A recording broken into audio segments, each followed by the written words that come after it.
శ్రీవేంకటాద్రినిలయః కమలాకాముకపుమాన్ అభంగురవిభూతిర్నస్తరంగయతు మంగళం మానాతీతప్రతితవిభవాం మంగళం మంగళానాం వక్షపీఠీం మధువిజయినో భూషయంతీన్ స్వకాంత్యా ప్రత్యక్షానుశ్రవికమహిమ ప్రార్థినీనాం ప్రజానాం శ్రేయో మూర్తిం శ్రియమశరణః త్వాం శరణ్యాం ప్రపద్యేతం గిరిం ప్రాయః శ్రీనివాసానుకంపయా ఇక్షుసారస్రవంతేవ యన్మూర్త్యా శర్కరాగితం. అఖిలాండకోటి బ్రహ్మాండ నాయకుడు, అవాప్త సమస్తకాముడు, ఆర్తత్రాణ పరాయణుడు, ఆశ్రిత రక్షకుడు, ఆశ్రిత వత్సలుడు, అడుగడుగు దండాలవాడు, కొండల కోనేటి రాయుడు, వేంచేసి ఉన్నటువంటి ఆదివరాహ క్షేత్రంలో అంగరంగ వైభవంగా జరుగుచున్నటువంటి పవిత్రోత్సవాలలో ఈనాడు పవిత్ర సమర్పణ అనేటువంటి కార్యక్రమం వైభవోపేతంగా నిర్వహించబడుతున్నది. వైఖానస ఆగమోక్తంగా పవిత్రోత్సవాలు తిరుమల క్షేత్రంలో విశేషంగా ప్రతి సంవత్సరం కూడా శ్రావణమాసం శుక్లపక్షంలో ప్రారంభింపబడుతుంది. దశమి, ఏకాదశి, ద్వాదశి, త్రయోదశి అంకురార్పణ కార్యక్రమంతో ప్రారంభించబడినటువంటి ఈ పవిత్రోత్సవాలు విశేషంగా ఈనాడు ఆ పవిత్రములకు అంతటికీ కూడా ప్రతిష్టాపనంతా కూడా చేసి క్రమంగా దేవాలయంలో వేంచేసి ఉన్నటువంటి మూర్తులకి సమర్పించడమే పవిత్ర సమర్పణ, శ్రీవారి పవిత్ర మాల సమర్పణ అని చెప్తూ ఉంటారు. వైదిక సంప్రదాయానుసారం జాతాశౌచం, అలాగే మృతాశౌచం ఇవన్నీ వచ్చినప్పుడు తెలియకుండా ఆ దేవాలయాల్లో ప్రవేశిస్తే వాస్తవంగా ఆలయ ప్రవేశం నిషిద్ధమే. కానీ ప్రవేశిస్తే కలిగేటువంటి ఆ అపచారం, ఆ దోషం, దాని కొరకు ప్రాయశ్చిత్త రూపంగా అలాగే యాత్రికుల వల్ల కావచ్చు, సిబ్బంది వల్ల కావచ్చు, ఇలా తెలిసి తెలియక జరిగేటువంటి ఆ దోషాలు ఏవైతే ఉంటాయో ఆ దోషాల వల్ల ఏర్పడేటువంటి ఆలయ పవిత్రతకు భంగం వాటిల్లే ఆ సందర్భంలో ఎటువంటి లోపం రానియకుండా నివారించేందుకు దోషాల పరిహరణార్థం అక్కడ జరిపేటువంటి పవిత్ర కార్యక్రమమే పవిత్రోత్సవం. ఈ పవిత్రోత్సవాలు కేవలం మనకు ఆలయ శుద్ధి, పుణ్యాహవచనం లాంటి కార్యక్రమాలు మాత్రం కావు. ఒక సంప్రోక్షణ కంటే కూడా భిన్నమైనటువంటి క్రియాకలాపంతో కూడి ఉంటుంది ఇది. వాస్తవంగా పవిత్రోత్సవాలలో మొట్టమొదటి రోజు ఆ ఉత్సవమూర్తులకు విశేషంగా స్నపన తిరుమంజనం, అలాగే పవిత్ర ప్రతిష్టా కార్యక్రమం. తరువాత రెండవ రోజు ద్వాదశి నాడు వైఖానస ఆగమ పండితులు అందరూ కూడా పరమ పవిత్రమైనటువంటి ఆ పవిత్ర మాలలను ఒక బంగారు వెండి తట్టలలో అంతటినీ కూడా అక్కడ వెంచేపు చేసుకొని క్రమంగా ఆలయ ప్రదక్షిణంగా ఉన్నటువంటి ఆ దేవతామూర్తులకు అందరికీ కూడా సమర్పిస్తూ ఉంటారు. ఇది చూడడమే, దర్శించడమే మనకు పవిత్రం. పవిత్రోత్సవాలలో ఆ పవిత్రమాల సమర్పణ కార్యక్రమం ఏదైతే ఉందో ఆ పవిత్రమాల సమర్పణ కార్యక్రమాన్ని మన కళ్ళతో అక్కడ ఆ దర్శించడమే మన యొక్క ఆ జీవితానికి ఒక పవిత్రాన్ని చేకూరుస్తుంది. క్రమంగా ఆ సంపంగి ప్రాకారం నుండి వైఖానస ఆగమోక్తంగా వైఖానస పండితులు అందరూ కూడా భగవద్భక్తి కలిగినటువంటి వారు భక్త్యా భగవంతం నారాయణమర్చయేత్ అని తెలిపేటువంటి ఆ వైఖానస ఆగమ సూక్తాన్ని అనుసరించి అర్చకులందరూ కూడా ఎంతో భవ్యంతో భక్తితో శ్రద్ధతో ఆ పవిత్ర మాలలంతా కూడా మోసుకుంటూ ఆహా మన యొక్క జీవితం ధన్యం కదా, దేవదేవుడికి సమర్పించేటువంటి ఆ పవిత్ర మాలలను మనం ఇక్కడ మోస్తూ వెళ్తున్నాం కదా అని ఆ ధ్వజస్తంభాన్ని ప్రదక్షిణం చేసుకుంటూ అలా లోపలికి వెళ్తూ ఉన్నారు. మొట్టమొదటగా ఆ మూలమూర్తికి సమర్పించడం. ఆ శ్రీవేంకటాచలాధీశం శ్రియాధ్యాసిత వక్షసం శ్రితచేతనమందారం శ్రీనివాసమహం భజ అన్న రీతిగా స్వామి అక్కడ వేంచేసి ఉంటాడు. అటువంటి ఆ శ్రీనివాసునికి, అఖిలాండకోటి బ్రహ్మాండ నాయకునికి సమర్పిస్తూ ఉన్నారు. అలాగే ఆ ప్రదక్షిణంలో ఉన్నటువంటి దేవతామూర్తులకు అందరికీ కూడా సమర్పిస్తారు. క్రమంగా ఆ మూలమూర్తికి సమర్పించి అలాగే అచ్చటి నుంచి ద్వారపాలకులకు, గరుడాళ్వార్లకు, ప్రదక్షిణంగా అక్కడ మేయాన్ వేంకటం వరదరాజ స్వామివారికి, అలాగే నరసింహస్వామి వారికి, అదే ప్రకారం రామానుజుల వారికి, ఇలా ఈ ప్రకారంగా ఆ స్వామివారి యొక్క విమానం, ఆ విమానానికి అంతటా కూడా ఈ పవిత్రమాలను సమర్పిస్తూ ఉంటారు. వాస్తవంగా ఈ పవిత్రోత్సవాలు ఎప్పుడు ప్రారంభమయ్యాయి? దేవదేవుని యొక్క దివ్యమైనటువంటి ఆ ఆస్థానం మనకందరికీ కూడా దృష్టిగోచరమవుతూ ఉన్నది. పచ్చని ఆ చెట్లతో తిరుమల క్షేత్రం, ఆ తిరుమల గిరులు ఎంతో హృదయానికి ఆహ్లాదాన్ని కలిగిస్తూ ఉన్నాయి. స్వామివారిని దర్శిస్తే చాలు మన యొక్క హృదయం పవిత్రమవుతుంది, మన యొక్క శరీరం పవిత్రమవుతుంది, మన యొక్క మనస్సు, మన యొక్క వాక్కు సకలము కూడా పవిత్రమవుతుంది. ఈ పవిత్రోత్సవాలు తిరుమలలో 15-16 శతాబ్దాలలో అక్కడ జరిగినట్టు, ఆ ఉత్సవాలను తొలిసారిగా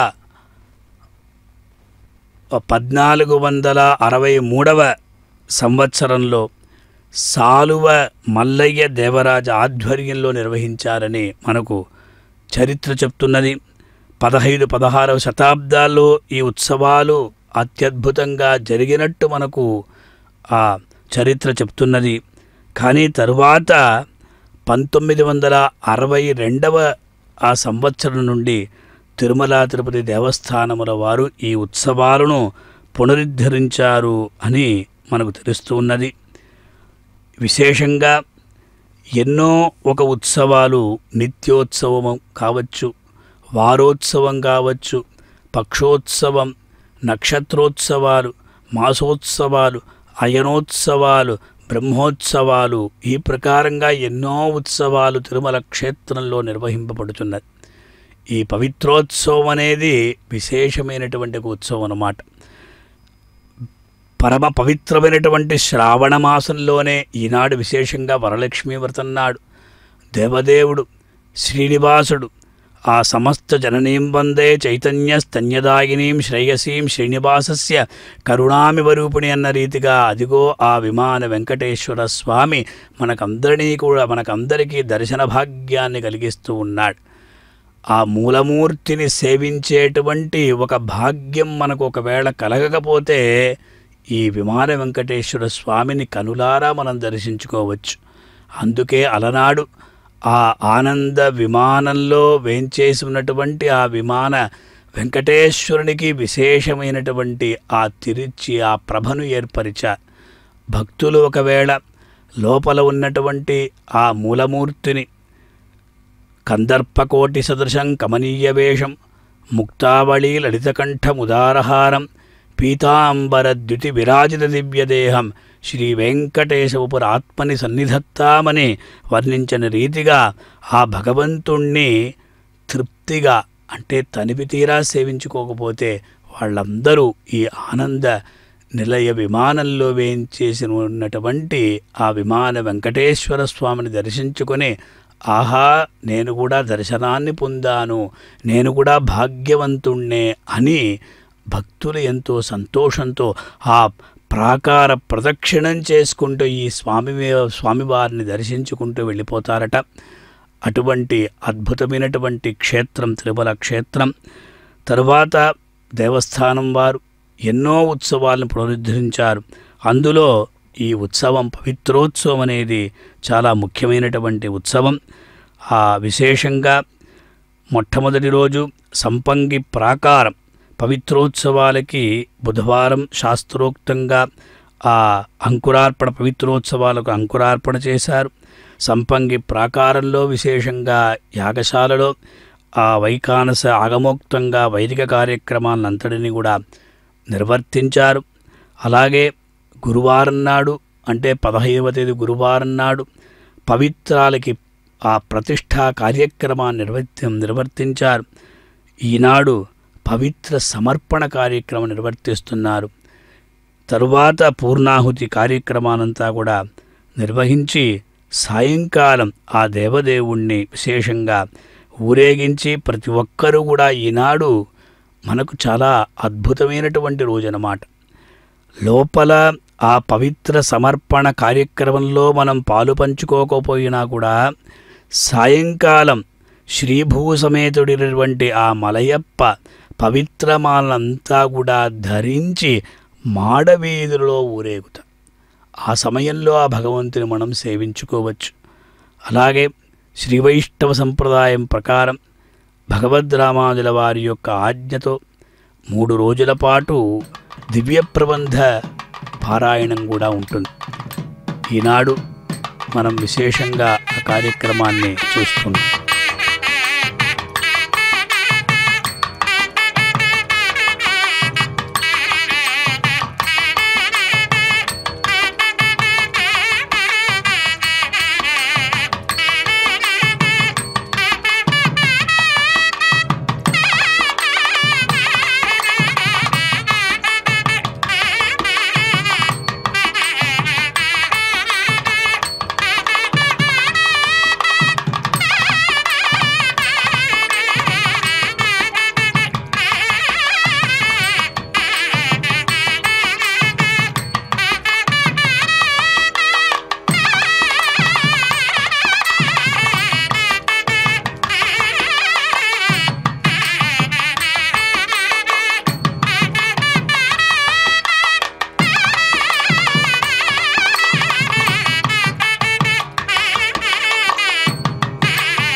పరమ పవిత్రమైనటువంటి ఉత్సవాలలో, పవిత్రోత్సవాలలో విశేషంగా ఆనంద నిలయ విమానం, ఆ విమానానికి పవిత్రమాలను సమర్పించడం జరిగినది. విశేషమైనటువంటి కర్పూర నీరాజనం సమర్పించబడుతున్నది. పవిత్రోత్సవాలను దోష నివారణోత్సవంగా, సర్వయజ్ఞ ఫలప్రదోత్సవంగా, సర్వదోష ఉపశమన ఉత్సవంగా, సర్వతుష్టికర ఉత్సవంగా, సర్వకామప్రద ఉత్సవంగా కూడా పేర్కొంటున్నారు. పవిత్రం, ఉత్సవం అనే రెండు పదాల కలయిక వల్ల ఏర్పడినటువంటి ఈ పవిత్రోత్సవం, ఇది విశేషంగా శ్రేష్టమైనటువంటి జాతిపత్తి మొక్కలను పవిత్రమైనటువంటి భగవంతుని మొక్కగా భావించే ఆ తులసిని పెంచడానికి ఉపయోగించేటువంటి పెరటి భూమిలో దీన్ని పెంచుతారట. ఆ పవిత్రాలను మనం తయారు చేయాలంటే దాదాపు 20 మూరల ఆ పట్టుదారం కానీ లేదా 200 మూరల నూలు దారాన్ని ఉపయోగిస్తారు. ఈ దారాలకు తెలుపు, నలుపు, ఎరుపు, ఆకుపచ్చ, పసుపుపచ్చ రంగులను ఇదంతా కూడా అద్దకంగా చేస్తారట. ఆలయంలోని ఆ మొదటి ప్రాకారంలో ఒకానొక సందర్భంలో ఆ వగపడి వరండాలో ఉత్తరం వైపున ఆ రాతి గోడపై ఆ పవిత్రోత్సవం యొక్క రెక్కలకు సంబంధించినటువంటి ఆ పురాతన శాసనం కూడా అక్కడ లభ్యమవుతుంది. పవిత్ర తిరునాళ్ అని పిలుస్తుంటారు. పవిత్ర తిరునాళ్ పేరిట ఈ ఉత్సవాన్ని చక్కగా నిర్వర్తించేవారట. అటువంటి అద్భుతమైనటువంటి ఈ పవిత్రోత్సవాలు తిరుమల క్షేత్రంలో ఎంతో వైభవోపేతంగా జరుగుతున్నాయి. అంతటా కూడా ఆ పవిత్ర మాలను దేవాలయంలో అంతటా కూడా సమర్పించడం అనేది ఒక గొప్ప సత్సంప్రదాయం. అది కూడా మనకు ఈనాడు అంటే ద్వాదశి నాడు ఈ పవిత్ర మాలను సమర్పించడం అనేది ఆగమంలో చెప్పబడిన ఒక విషయాన్ని తీసుకొని అంతా కూడా ఇక్కడ చెప్తున్నారు. స్వామివారి వేంచేసి ఉన్నటువంటి ఆ పైన ఉన్నటువంటి ఆనంద నిలయ విమాన దేవతామూర్తులకు కూడా ఈ పవిత్రమాలను సమర్పిస్తున్నారు. ఆ విమానం పైన ఎక్కకూడదు కనుక ఆ విమానం కింద ఏ ఏ దేవతామూర్తులు వేంచేసి ఉంటారు వారికి అందరికీ కూడా పవిత్రమాలని సమర్పిస్తూ ఉన్నారు. మనకు ఆగమంలో విశేషంగా ఆ ప్రకీర్ణ అధికారంలో 32వ అధ్యాయంలో యద్యత్ మంత్రక్రియాహీనం ద్రవ్యహీనం చ యత్కృతం తద్దోషశమనాయైవ పవిత్రారోపణం చరేత్ అని ఒక వాక్యం, ఒక శ్లోకం మనకు కనిపిస్తున్నది. అర్చకులు, అధికారులు అందరూ కూడా ఆ ఆనంద నిలయ విమాన ప్రదేశంలో ఎంతో భక్తి శ్రద్ధలతో ఆ పవిత్ర ఆరోపణ మాల సమర్పణ కార్యక్రమంలో పాలుపంచుకుంటున్నారు. నిత్యే నైమిత్తికే వాపి తథా సంవత్సరార్చనే జ్ఞానతో అజ్ఞానతో వాపి ఏ దోషాః సంభవంతి వై పవిత్రారోపణేనైవ తే శామ్యంతి న సంశయః అని క్రియాధికారంలో కూడా ఈ విషయాన్ని తెలియజేస్తున్నారు. అంటే మనం చేసేటువంటి తెలిసి తెలియక చేసేటువంటి అర్చన యందు, అలాగే సంవత్సరమంతా కూడా నిత్య నైమిత్తిక అర్చనల యందును లోపములు మనకు తెలియకుండానే జరిగి ఉండొచ్చు. ఆ బ్రహ్మ కూడా సక్రమంగా అర్చనలు చేయటం దుర్లభమని భృగు మహర్షి చెప్తున్నారు. అంచేత మానవార్చనల యందు ఎన్నో అపరాధాలు, ఎన్నో అపచారాలు, హీనములు అంతా కూడా జరుగుట సహజమే. అట్టి అర్చనాహీన ప్రాయశ్చిత్త రూపంగా ఈ పవిత్ర ఆరోపణం జరిపిన ఎడల తెలిసి చేసిన లేక తెలియక చేసినటువంటి క్రియా ద్రవ్యహీనముల రూపమైనటువంటి ఆ దోషములంతా కూడా అక్కడ శమించును అని చక్కగా వైఖానస భగవచ్శాస్త్రం మనకు తెలియజేస్తున్నది. అలాగే దీని యొక్క ఫలమేమిటి అని మనం పరిశీలించినప్పుడు సర్వదోషోపశమనం సర్వకామ సమృద్ధితం ఆయురారోగ్యతం కర్తు సర్వాధ్వర ఫలావహం అని భృగు మహర్షి విశేషంగా చెప్తున్నారు. ఆ మరీచి ఈ 74వ పటంలో సర్వయజ్ఞఫలప్రదం. మనం లోకంలో ఎన్నో యాగాలు చేస్తూ ఉంటాం. ఆ యాగాలకి చేసినటువంటి యాగమునకు ఎటువంటి ఫలమనేది మనకు ఉంటుందో ఆ ఫల సదృశం సర్వయజ్ఞఫలప్రదం. అలాగే సర్వదోష ఉపశమనం, అలాగే సర్వతుష్టికరం, సర్వకామప్రదం, సర్వలోకశాంతిదం. హి ఏతన్మంత్రక్రియా ద్రవ్యహీనం యత్కృతం తద్దోషశాంత్యత్వం పవిత్ర ఆరోపణం కుర్యాత్ అని మనకు కనిపిస్తున్నది. అందువల్ల ఆ నిత్యార్చనలో ఏ లోపం కలిగినా ఏ దోషం అనేది సంభవించినా కూడా ఈ పవిత్రోత్సవాన్ని మనం జరిపినట్లయితే అవి అన్నీ కూడా అక్కడ ఉపశమిస్తాయని చెప్తున్నారు. ఈ ప్రకారంగా అంతటా కూడా ఈ పవిత్ర ఉత్సవ కార్యక్రమంలో 2వ రోజు విశేషంగా పవిత్ర సమర్పణ కార్యక్రమాన్ని అక్కడ నిర్వర్తిస్తూ సర్వదోషాలను పోగొట్టేటువంటి ఆ సర్వయజ్ఞములు ఆచరించినటువంటి ఫలమును ఇచ్చినటువంటి సకల కోరికల్ని కూడా తీర్చినటువంటి ఆ సంతోషాన్ని కూడా ఇచ్చేటువంటి ఆ విశేషమైనటువంటి పవిత్రమాల సమర్పణ కార్యక్రమాన్ని మనం తిలకిస్తూ ఉన్నాం.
క్రమంగా ఆ గర్భాలయంలో అలాగే ఆనందనిలయ విమానంలో ప్రాకారంలో ఉన్నటువంటి దేవతామూర్తులకి అందరికీ కూడా ఆ పవిత్ర సమర్పణ చేసిన తర్వాత ముఖ్యంగా ఆ ధ్వజస్తంభానికి ఈ పవిత్ర మాలా సమర్పణ కైంకర్యాన్ని నిర్వర్తిస్తున్నారు.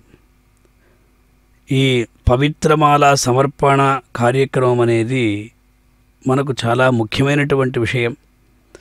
విశేషంగా ఆ పవిత్ర ఆరోపణం అనేది ప్రతి సంవత్సరం కూడా విశేషంగా చేస్తున్నారు. మనం ముందే చెప్పుకున్నాం, సకల విధమైనటువంటి ఫలితాలను ఇస్తుంది, సమస్త దోషాల్ని పోగొడుతుంది, సర్వయజ్ఞాల్ని ఆచరించినటువంటి ఆ ఫలాన్ని కూడా అది ఇస్తుందని.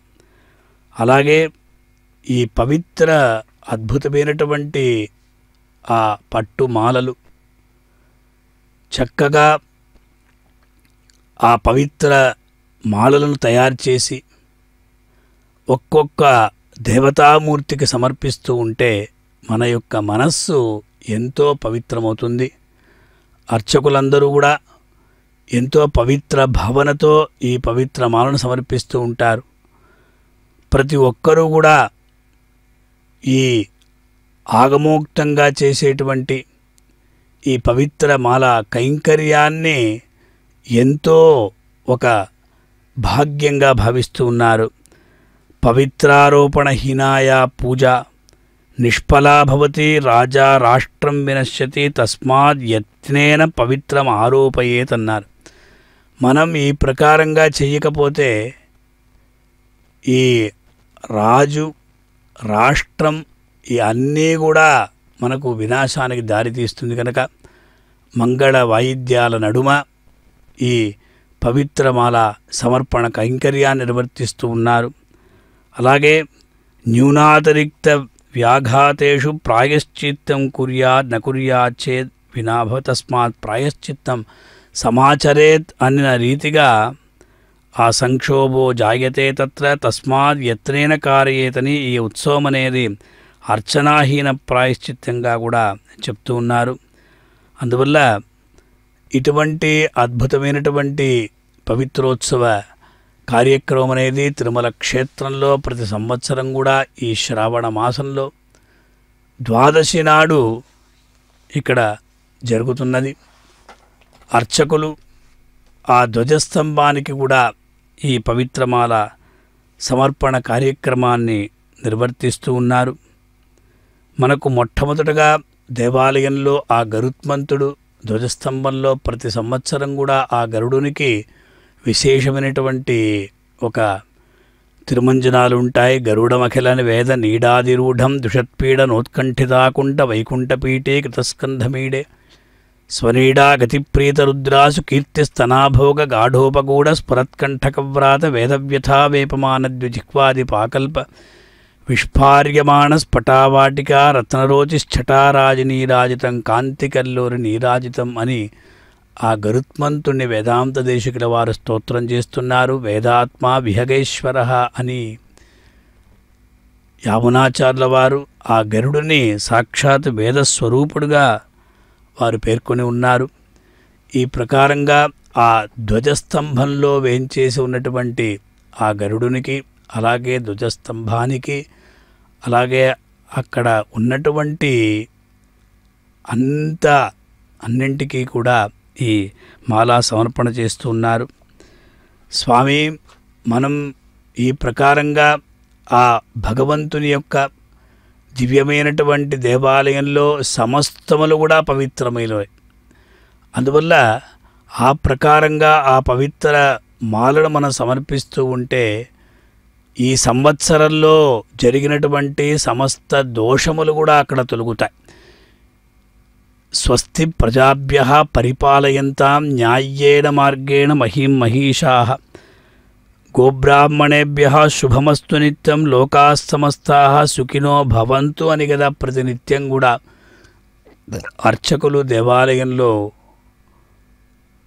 విశేషంగా ఆరాధనని అక్కడ చేస్తున్నారు. అందువల్ల లోకక్షేమమే ప్రధానం.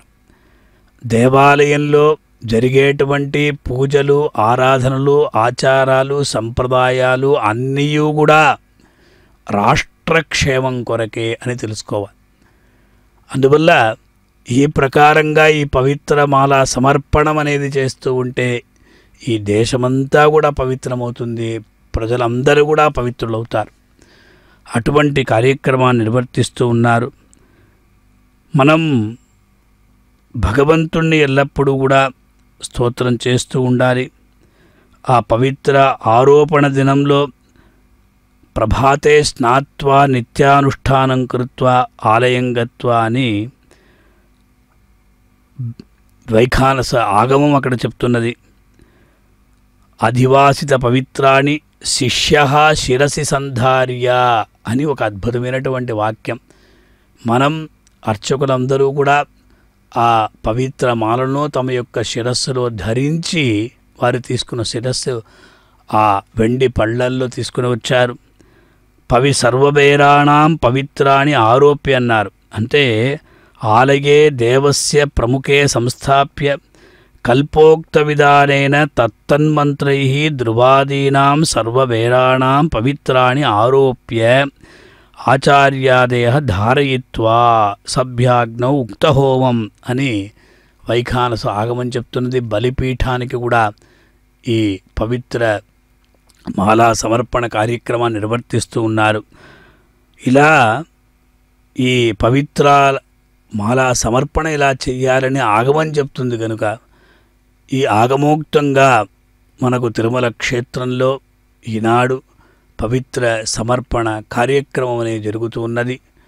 అధికారులు అనధికారులు అందరూ కూడా ఈ సమర్పణ కార్యక్రమంలో పాలుపంచుకుంటున్నారు.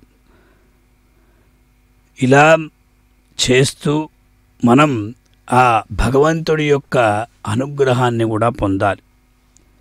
తిరుమల క్షేత్రం అందరికీ కూడా ఆదర్శప్రాయంగా ఉన్నది.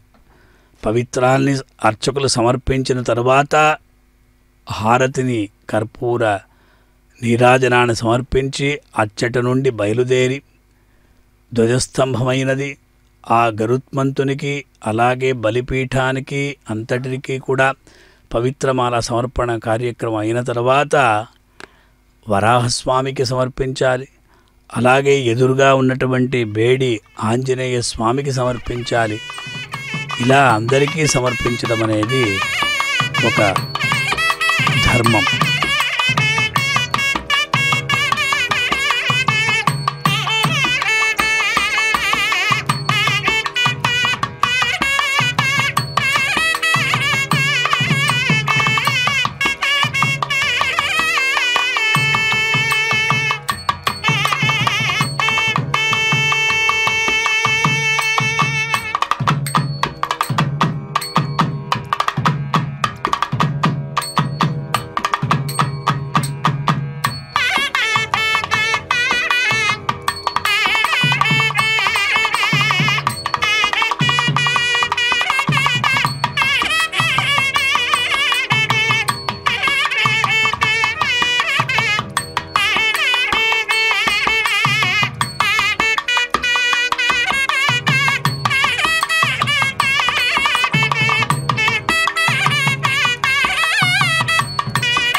నా